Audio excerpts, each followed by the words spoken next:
Hi, my name is Jeff. Welcome to the podcast. I'm your host today. And my guest today is Amit Barak, co-founder and co-owner of Jnnovation Ltd. Amit is an Israeli Jew with 10 years of experience in the field of Jewish-Christian relations. He holds a master's in Jewish history from the Hebrew University of Jerusalem and is also a licensed tour guide. Amit, welcome to the podcast today. Thank you very much. I'm glad to be here with you all. Well, we are happy to have you. And just as we get started today, tell us a little bit about yourself. What's your background? How did you come to live where you live in Israel? And tell us where you do live in Israel right now. So I was born and raised in Nazareth Elite, called today Nof HaGalil. That's the Jewish town next to Nazareth. Today, since the last 17 years, I'm living with my family in Gush Etzion in Judea. I live just next to the Herodium and not far from Tekoa, the town of Prophet Amos. And when I wake up in the morning, I can see the Dead Sea from the window of my kitchen. Wow. Biblical land, very beautiful, very exciting to live here. Very inspiring, I must say. Yes. Also living and growing up in Nazareth Elite was an inspiring town, inspiring area, and also here in Gush Etzion.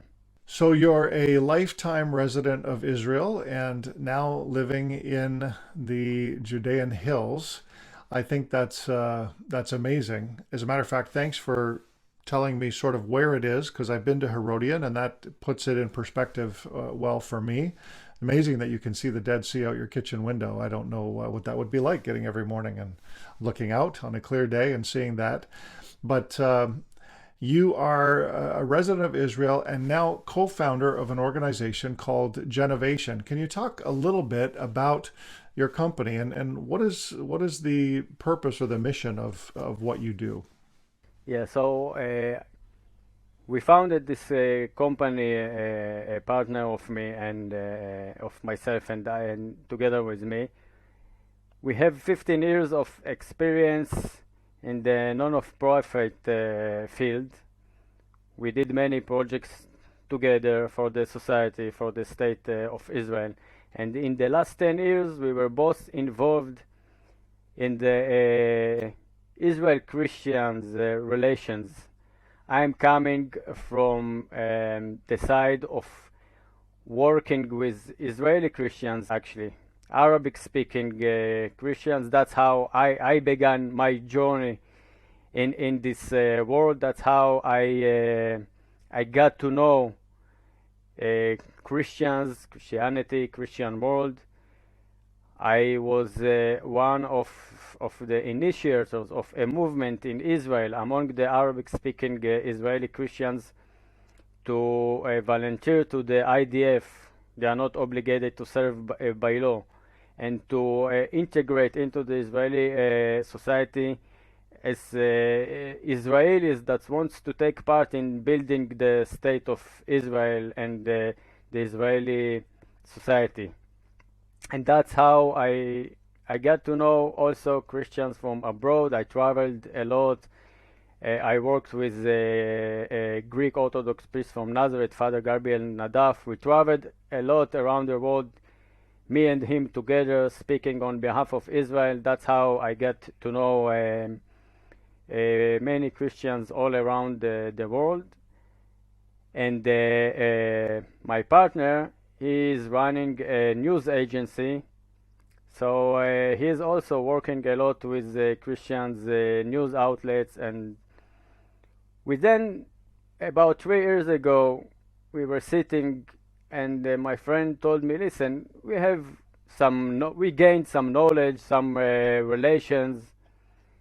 What else can we do to strengthen the relations between Jews and Christians, between Israel and the Christians world?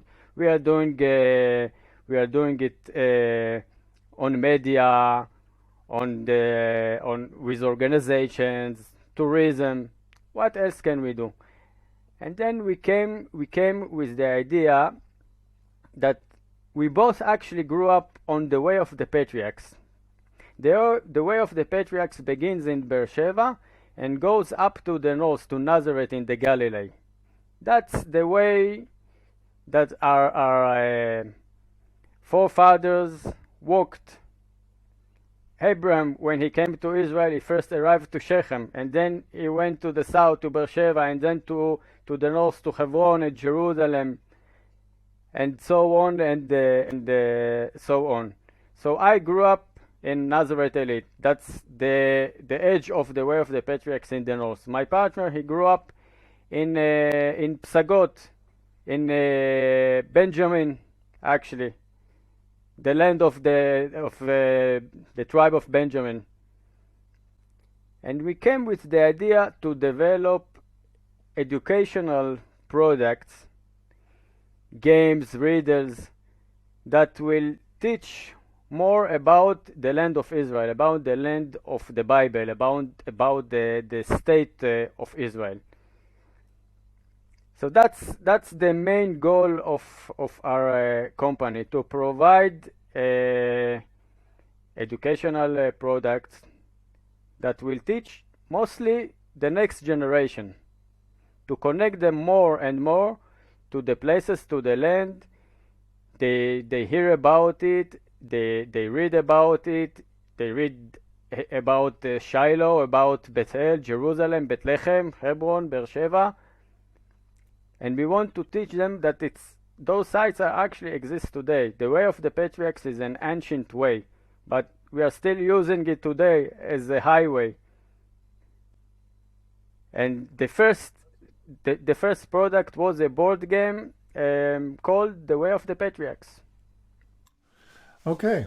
Well, let's. I want to go back to a couple things. First, talk to me a little bit about this new, I think, relatively new wave of Arab Christians who are, joining the IDF and serving in the IDF. To what do you attribute that to? Why are they doing that when they don't have to? Well, so the wake-up call was in 2012, when they saw and realized how bad the situation of Christians in the Middle East at that time, mostly in Iraq, Syria, also the Copts in Egypt, also Christians under the Palestinian Authority. When they saw the persecution, the genocide, and everything, Mm-hmm.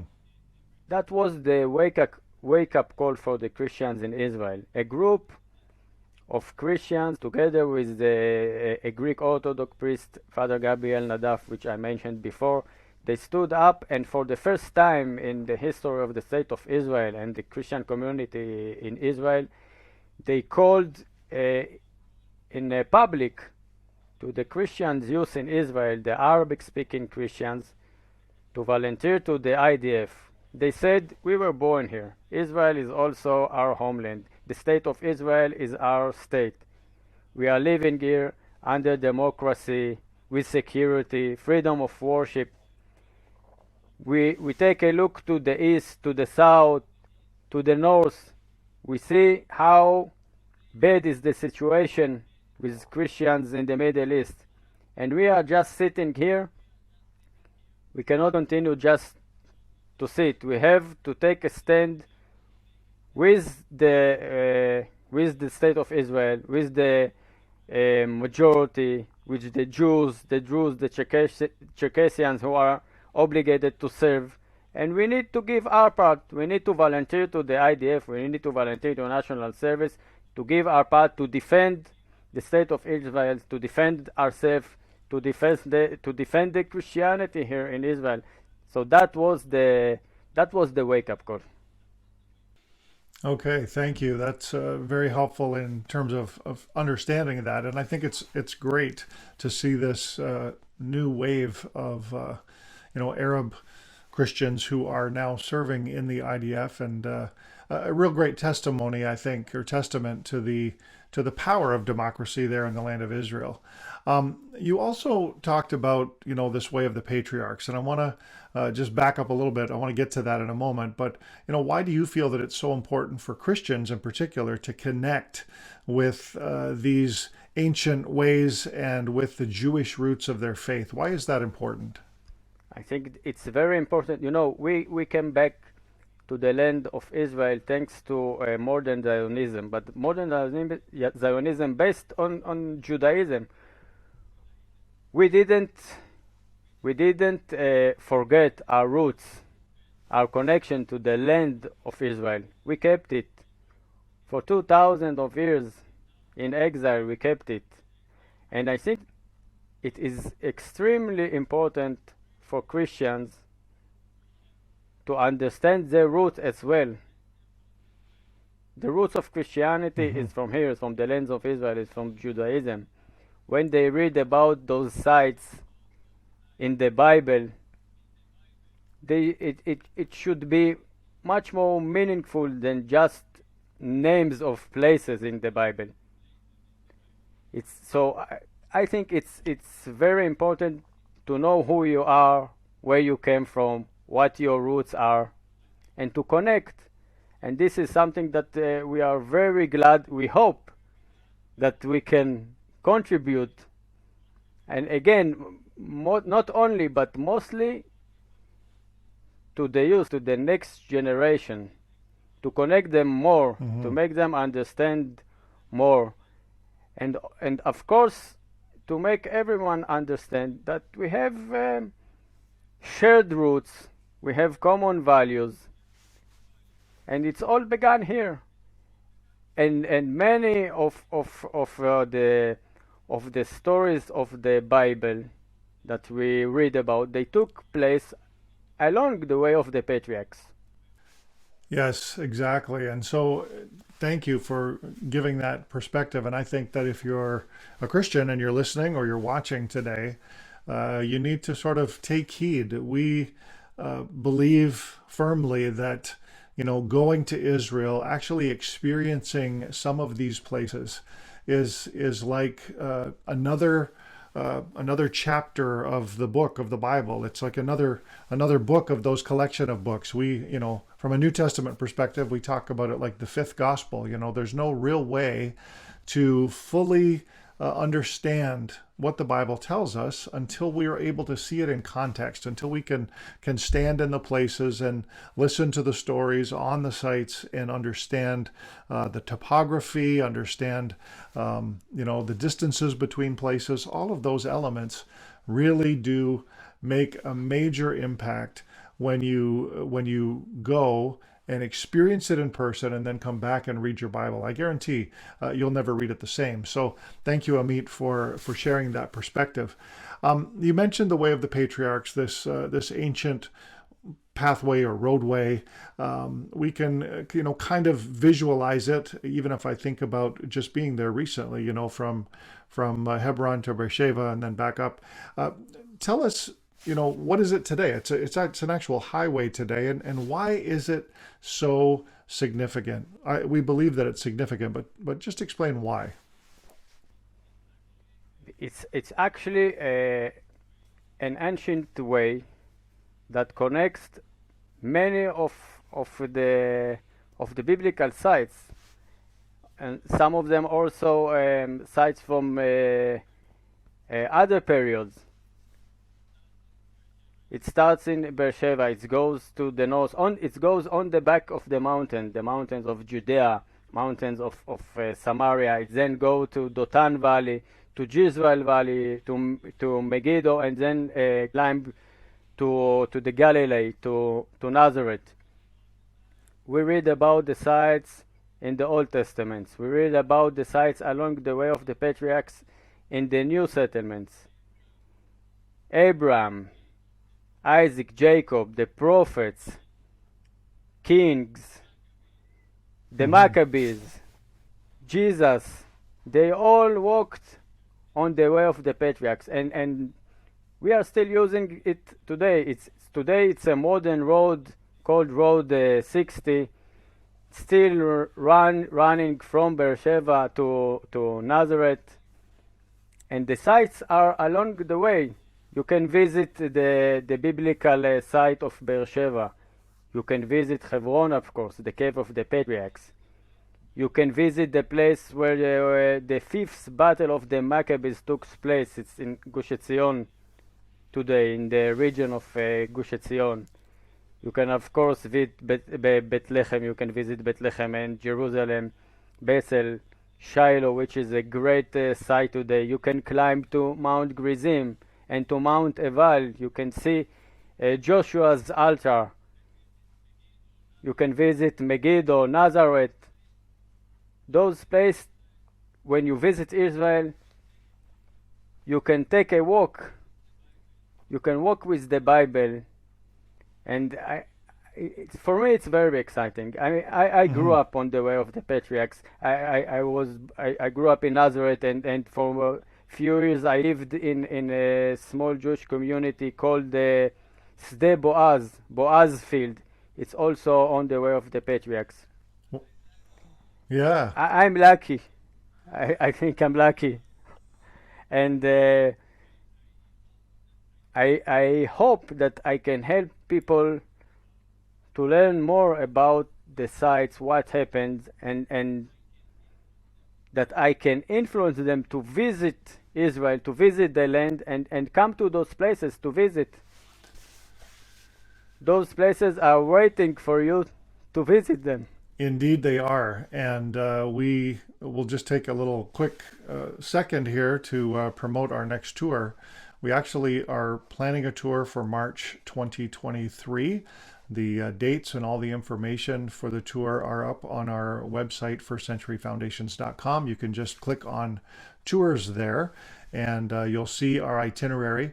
And you'll note that on the final day of the tour, there is an optional tour day in Judea and Samaria. And we would love to be able to take you to visit a few of the highlight sites there. And so as we're talking today and you're thinking about this, there's an opportunity for you to actually get to Israel, to see many of the sites, where Jesus walked, but also some of these very significant sites from the Old Testament. And I just encourage you to check out that information.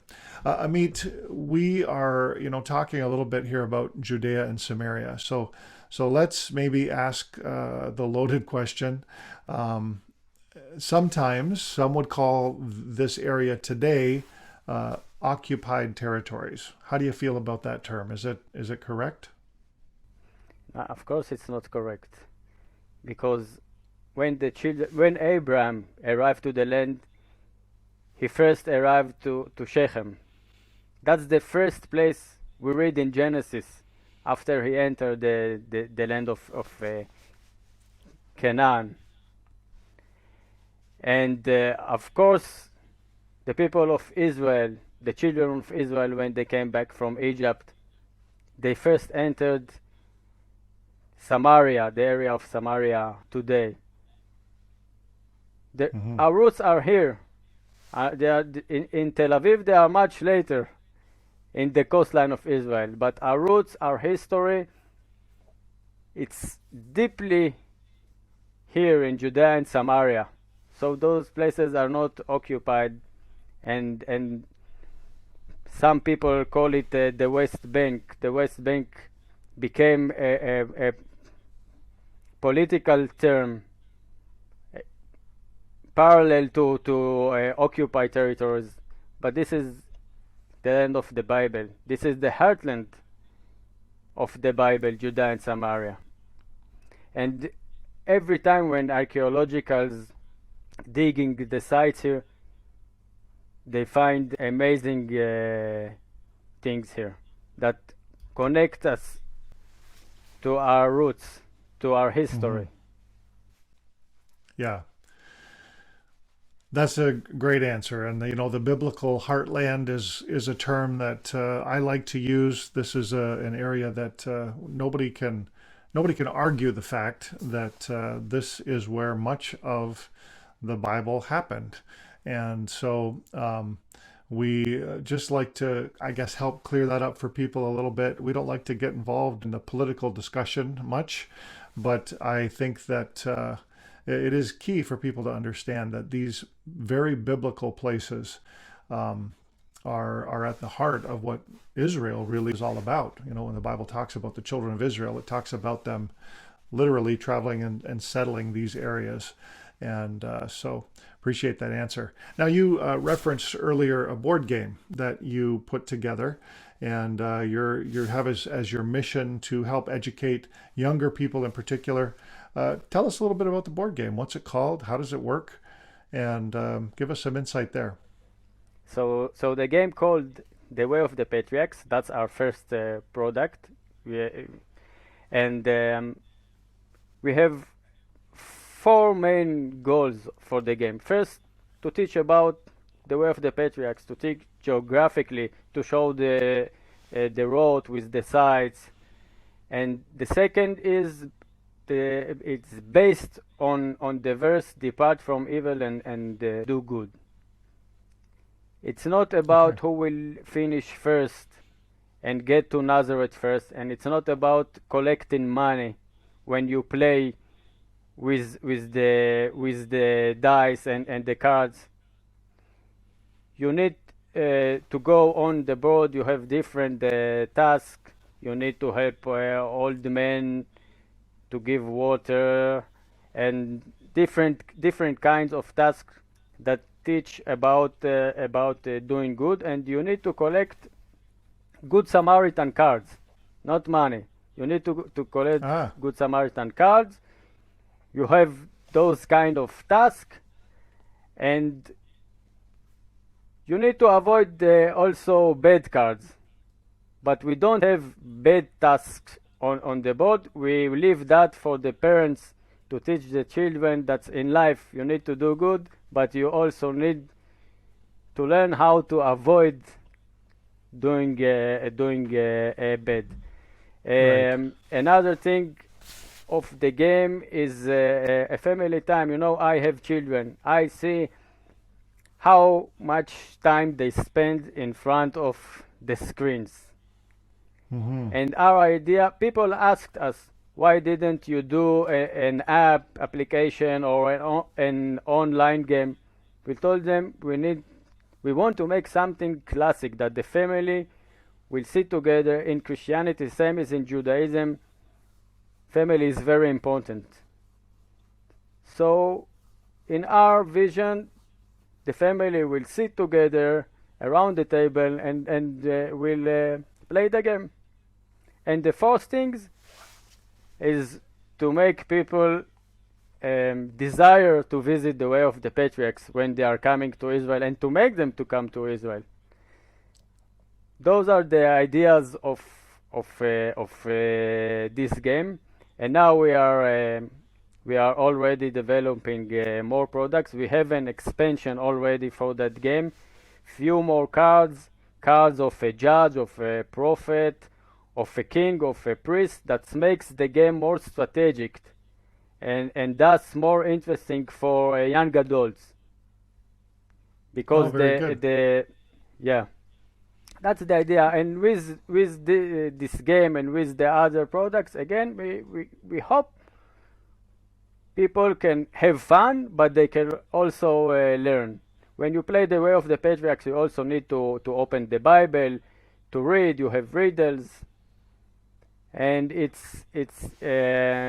we took an artist to draw everything by hand. The graphic is amazing. The sites are painted, some of them really as how they used to be in the past. We did a research, and what we found from historians, from archaeologists, how they described or drew the places. That how our artists put them on the board, drew them on the board. So it's the whole idea is to teach in a fun way, to have the family sit together all the grandparents with the grandchildren, and to teach about the way of the patriarchs, and the Bible, of course. Oh, very good. Now, do you have to know a lot about the Bible to play the game, or you're learning as you play? Is that what I'm hearing? You're learning as you play. I Okay. can tell you that we did the test for the prototype. We gave it to both Jewish and Christians to play the game, to people that they know the Bible. They go to the synagogue, or they go to the church, and sometimes you don't remember all. People did open. I'm speaking about adults. They did open the Bible to read, to look, to refresh their memory. I Okay. found it yeah, very good. Good. And so it's not cheating to do that. You can check the Bible for the answers, right? Yes, yes, of course. Okay. All right. Well, that's good. It sounds intriguing. Now, if someone is watching or listening, they want to get one of these games, tell them how they can do that. So we have a website, Jnnovation. We will soon have a new website. We will sell it by Shopify. It will Okay. be online within few days. I hope this week. But as for now, we have the website of Jnnovation. We have the store in the website, and they can order the game. Very good. Well, we will make sure and put the proper spelling of that underneath here on the screen. Um, I guess for people that are just listening by audio, Amit, could you just spell the website for them? Okay, www.jnnovation.co.il. Jnnovation. Like innovation, we replace the I with the J. Got Why it. a J? Everyone can take the J to his own way. You can think the J is Jerusalem, Judea, Jewish, Jesus, whatever you want. J innovation. They say Israel is the startup nation. We are not a high-tech startup, but I think we have our educational idea is a kind of a startup, so it's innovation, but with a J instead of I. Very good. Very good. Well, Amit, thank you so much. And just to kind of recap, it is very important for I think Jews, Christians, and others to learn about this way of the patriarchs, but especially Jews and Christians should know about this. I really feel strongly about that, and this would be a neat opportunity for you to talk to your kids, your grandchildren about this. And I think it would be wonderful if you'd go to the website, jnnovation.co.il, and we would just encourage you to check that out. Amit, before we're done here today, anything else you'd like to add? Yeah, you heard me, and you know where I live. And if you are coming to visit Herodium or to visit the area, you are more than welcome. You can reach me through our website. I'm also a tour guide, but in any way, I will be very happy to invite you for a cup of coffee. I'm living in a small Jewish community called Sde Bar, just next to the Herodium, with a great view, great atmosphere, and you are all welcome. And we all should continue to build more and more bridges between Hmm. Jews and Christians, between the state of Israel and Christians all around the world. I think this is very important. We have shared roots, we have common values, we have to Yes. respect each other beliefs, but we have much more in common. Yes. Well, I fully agree.